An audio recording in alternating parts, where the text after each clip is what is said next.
Varicose వ్యాధితో బాధపడుతున్నారంట. తక్కువ ఖర్చుతో ట్రీట్మెంట్ కావాలి అనుకుంటే ఎవిస్ హాస్పిటల్ని సంప్రదించండి. నమస్తే రమ్మగారు. నమస్తే జయ. రమ్మగారు, ఏదైనా మంచి చందమామ కథ చెప్తారా? పూర్వమట ఉజ్జయిని నగరంలో గుంజేయుడని ఒక ఏకాకి మనిషి ఒకతను ఉండేవాడు.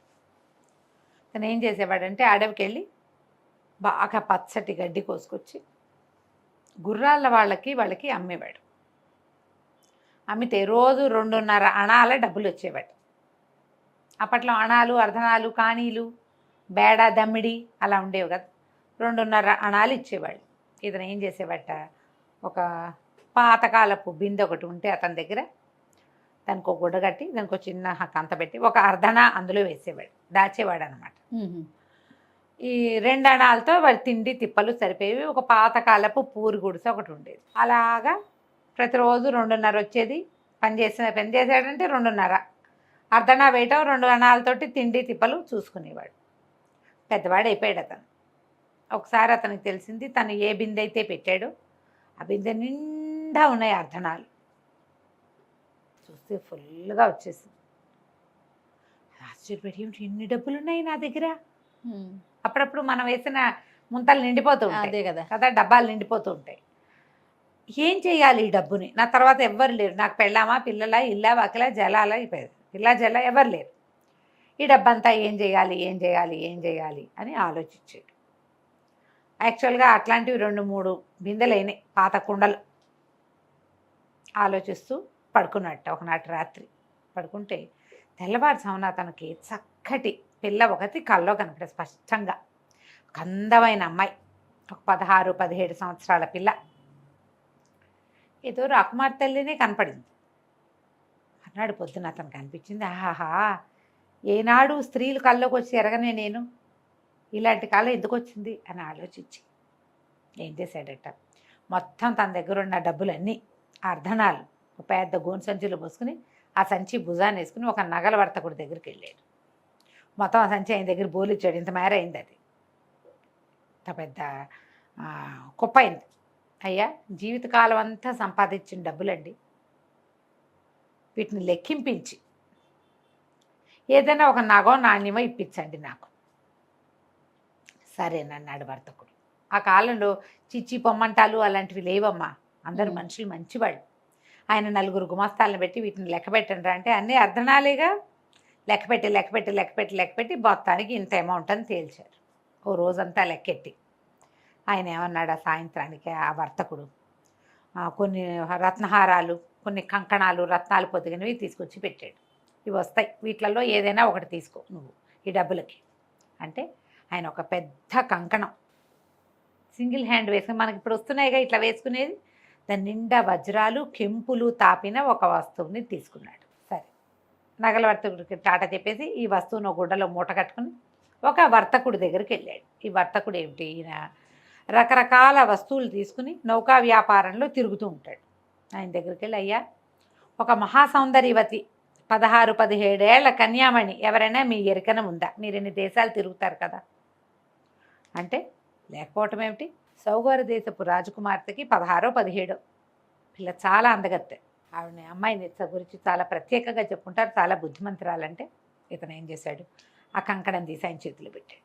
ఆ అమ్మాయికి ఈ వస్తువు ఇవ్వండి, నేను ఇచ్చినట్టు చెప్పద్దు, నా పేరక్కర్లా, ఇచ్చేయండి బహుమతిగా ఆ పాపకి అని చెప్పాడు. ఇతను ఒప్పుకున్నాడు. ఈ వర్తకుడు ఒప్పుకొని బయలుదేరి వెళ్ళాడు. 3 నెలల్లోనో 4 నెలలకో సౌగోర దేశం చేరాడు. చేరాక యువరాణికి, ఇప్పుడు ఈ వర్తకులు పై ఊళ్ళ నుంచి వచ్చేవాళ్ళు తెస్తారు నగలు, నాణ్యాలు, కొన్ని చించి రంబరాలు, తర్వాత ఏమో సుగంధ ద్రవ్యాలు, రాళ్ళు, రప్పలు, నగలు, నాణ్యాలు పట్టుకెళ్లే వాళ్ళు కూడా ఉంటారు.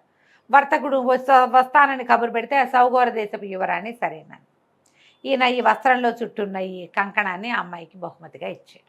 మీకు బహుమతిగా ఒకళ్ళు పంపించారంటే ఆవిడ ఆశ్చర్యపోయింది. అదేమిటి ఎంత బాగుందో అని తీసి చేతికేసుకుంటే కరెక్ట్గా అమరింది. అతను 16-17 ఏళ్ళ అమ్మాయికి పట్టాలనే కొన్నాడు దాన్ని. పిల్లకి చక్కగా సరిపోయింది, ఎంతో బాగుంది, ఇలాంటిది ఎప్పటి నుంచో చేయిద్దాం అనుకుంటున్నా, మోడల్ సరైంది దొరక్క మానేశాను, నాకు ఖర్చుగా నేను ఎట్టాడిది ఊహించానో అట్టాడితే తెచ్చావు. ఆయన ఎవరు మహానుభావుడు అంటే, పేరెందుకమ్మా, ఎవరో అజ్ఞాత వ్యక్తి అనుకోండి, మీకు బహుమతిగా పంపించమన్నారు, ఇవ్వమన్నారు, ఇచ్చాను అంతేనన్నాడు. ఏమైంది, అదేమిటి అట్లా ఎట్లా తీసుకుంటాం, ఏదైనా ఒక గిఫ్ట్ వస్తే వాళ్ళకి ఏమైనా ఇవ్వద్దు, ఏదైనా ఇస్తానని బలవంత పెట్టి చీనాంబరాలట, ఒక ఒంటె మోయగలిగినన్ని చీనాంబరాలతోటి ఒంటెని ఇతనికి ఇచ్చింది. చీనాంబరాలు అంటే వస్త్రాలు, పట్టుబట్టలు. చీనాంబరాలు అంటారు. చీనీ అంటే చైనీస్ అనమాట, చైనా సిల్క్. ఓకే. ఇచ్చింది. ఇచ్చి వర్తకుడికి కొంత డబ్బు ఇచ్చింది, ఇవి పట్టుకెళ్తాను, ఇది ఆయనకు అప్పచెప్పువాను. ఈ వర్తకుడు 3 నెలలు ప్రయాణం చేసి వచ్చి గుంజేయుడు దగ్గర పెట్టాడు అవి ఉంటేనే ఆ బట్టల్ని. గుంజేయుడు నిర్ఘాంతపడి, నేనేం చేసుకుంటానయ్యా, గడ్డి కోసుకొచ్చేవాడిని ముసలాడిని, ఈ బట్టలన్నీ నేనేం చేసుకుంటా అంటే, చొక్కాలు కుడితే బాగుంటాయి, అంగరఖాలు కుడితే బాగుంటాయి ఈ బట్టలతోటి అని చెప్పాడు వర్తకుడు.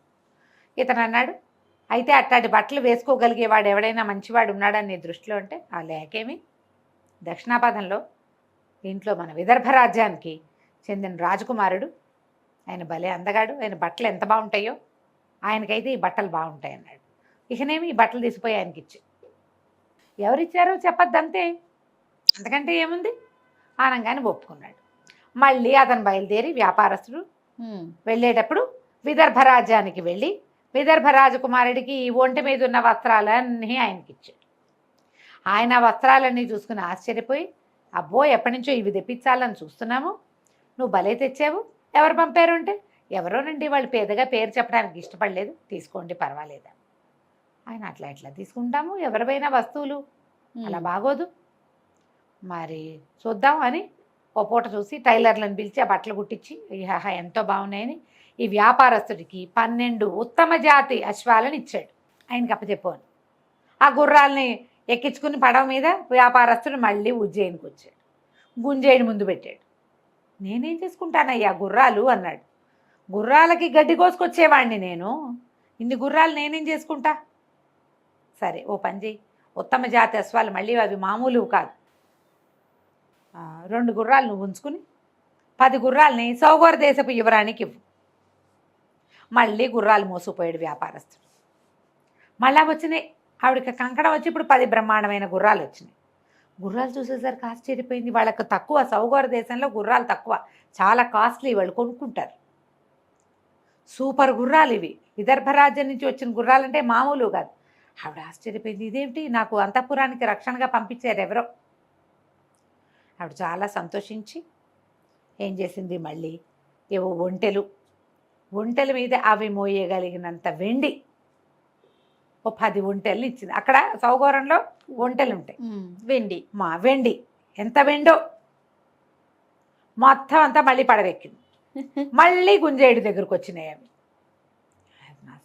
మనకెందుకు అనేసరికల్లా వ్యాపారస్తుడు అన్నాడు, ఆవిడ నాకు దారి ఖర్చులకి డబ్బిచ్చిందయ్యా యువరాణి, నువ్వేమో చెప్పద్దంటావు, ఇప్పుడు ఏం చేయమన్నావు అనేసరికల్లా, చేయటానికి ఏముంది, ఆల్రెడీ చేసావు కదా, విదర్భ రాజకుమారుడికి పంపే, వీటిని 2 ఉంచుకో నువ్వు అంటే 2 ఒంటెలు, వాటి మీద ఉన్న వెండి వ్యాపారస్తులు తన దారి బత్తానికి ఉంచుకుని మిగిలిన 14 16 ఒంటెలు, ఆవిడ 20 ఒంటెలు ఇచ్చింది, 20 కాదు 60 ఒంటెలు ఇచ్చింది, ఈయన 2 ఒంటెలు ఉంచుకుని 58 ఒంటెలు తీసుకుపోయి విదర్భ రాజ్యంలో అప్పచెప్పాడు.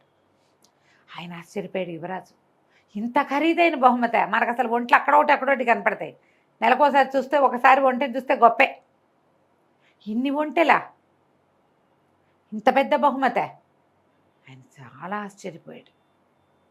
ఈసారి ఏం చేశాడంటే, ఇంత బహుమతి తీసుకుని, వీళ్ళు ఏమనుకుంటున్నారు, అంతకుముందు రాజకుమార్తె తండ్రికి చెప్పింది, ఇలా ఒక బహుమతి పంపించారు, మళ్ళీ ఇవి వచ్చినాయి, ఇప్పుడు ఏం చేయాలో తెలియటం లేదు అంటే, రాజుగారు ఏమన్నాడు, వదిలించుకోవాలి ఈ బహుమతులు ఇచ్చేవాళ్ళని, లేకపోతే వాళ్ళు ఒకటిస్తే మనం 4 ఇవ్వాలి, అందుకని ఆయన ఆ మాట చెప్పాడు. ఈ విదర్భ రాజకుమారుడికి అర్థం కాదు, ఇంత ఖరీదైన బహుమతులు వస్తున్నాయి, ఇంకా గ్రాండ్గా ఇచ్చేసి ఈ బహుమతుల పరంపర ఆపుదామనుకున్నాడు ఆయన. బ్రహ్మాండమైన గుర్రాలు 10, మళ్ళీ ఓ ఒంటెలో 10, అక్కడి నుంచి ఓ 10 ఏనుగులు, ఆ ఏనుగుల మీద బ్రహ్మాండమైన ఇవేశాడు, ఏమంటారు మన పైన హౌదాలు ఎత్తుతారు కదా, హౌదా ఎత్తటం అంటారు, ఏనుగు మీద అంబారి, ఆ అంబారి మీద నుంచి ఇట్లా ముత్యాల సరాలు జాలువారుతూ చక్కగా అలంకరించినటువంటి, వీటికేమో గుర్రాల గిట్టలకు కూడా వెండి గిట్టలు పెట్టించాడు ఆయన, అవన్నీ ఇచ్చాడు మొత్తం. పైగా ఈ పంపించిన వాటన్నిటికీ పైన చీనాంబరాలు కప్పారు, అలంకారాలు, మెళ్ళో ఆభరణాలు, వాటికి వర్తకుడు అన్నీ మోసుకొచ్చి గుంజేటి దగ్గర పెట్టేసరికి ఏం చేయాలో తెలియలే గుంజేటికి. వీటన్నిటిని నేనేం చేసుకుంటానయ్యా, గుర్రాలు వచ్చాయి, మళ్ళీ ఒంటెలు వచ్చాయి, మళ్ళీ ఏనుగులు, సరే తలా 2 నువ్వు ఉంచుకో, మిగిలిన పట్టుకెళ్ళి రాజకుమార్తెకి ఇచ్చి అనగానే వ్యాపారస్తుడు ఒప్పుకోవాలి. అబ్బే అలా కుదరదు, ఇప్పటికి 3 సార్లు వెళ్ళా, ఆవిడ ఎవరిచ్చారని పీకేస్తోంది, ఎవరో అజ్ఞాత వ్యక్తి అని ఎన్నిసార్లు చెప్పను, ఈసారి వాళ్ళ మొహం చూడ్డానికి నాకు సిగ్గుగా ఉందయ్యా, వాళ్ళు మొహమాట పడుతున్నారు, ఎవరిచ్చారో చెప్పమని అడిగితే ఏం చెప్పాలి, మా ఊళ్ళో గడ్డి కోసుకునే ముసలి గుంజేయుడు ఇచ్చాడని చెప్పమంటావా మరి అనేసరికల్లా గుంజేయుడు ఆలోచించి, ఎందుకు ఇవి ఎక్కడి నుంచి తెచ్చావంటే విదర్భ రాజకుమారుడు ఇచ్చాడని చెప్పు, సరిపోతుందిగా, మన పేరు ఎందుకు మధ్యలో అనగానే సరేనన్నాడు. ఈ మొత్తం ఏనుగులు, గుర్రాలు, ఒంట్లు, వీటి మీద ఉన్న వస్తువులు, నగలు, నాణ్యాలతో తీసుకుపోయి వ్యాపారస్తుడు సౌగౌర రాజకుమార్తెకి ప్రవేశపెట్టాడు. ఆవిడ పరమాశ్చర్యం పొందిన తండ్రిని పిలిచేసింది, నాన్న ఇవన్నీ చూడను.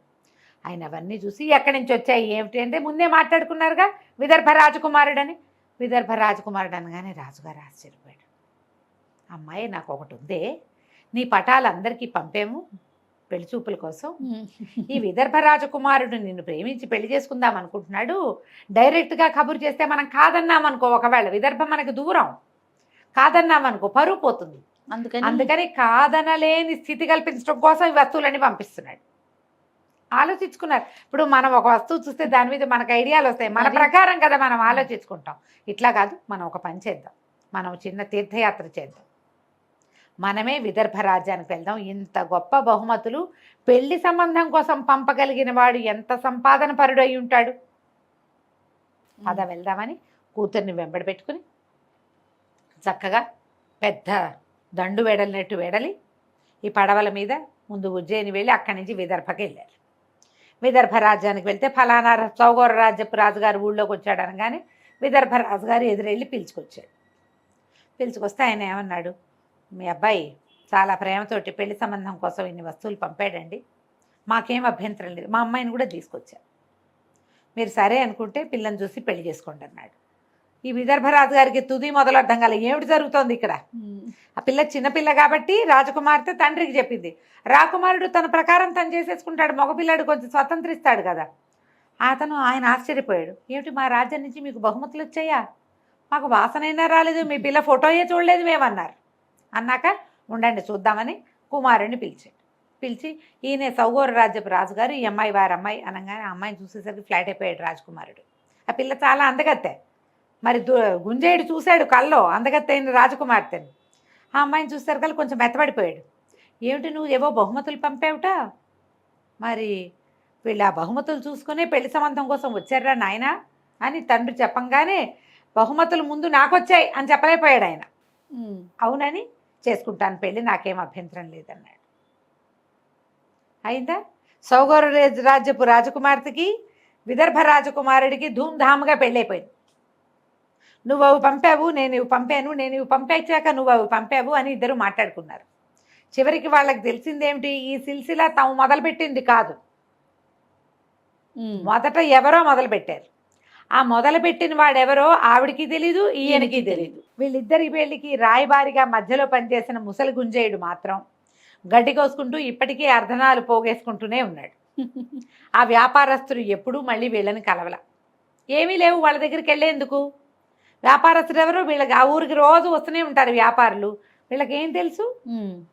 వాళ్ళిద్దరూ పెళ్లి చేసుకున్నారు, వాళ్ళిద్దరి రాజ్యాల మధ్య పడవలు అవి తిరుగుతుండే. తర్వాత ఎప్పుడో చాలా కాలం తర్వాత వాళ్ళు తెలుసుకుని ఉండొచ్చు, కానీ గుంజేయుడికి మాత్రం తన వల్ల ఇలా వివాహం జరిగిందని ఎప్పటికీ తెలిసే అవకాశం లేదు.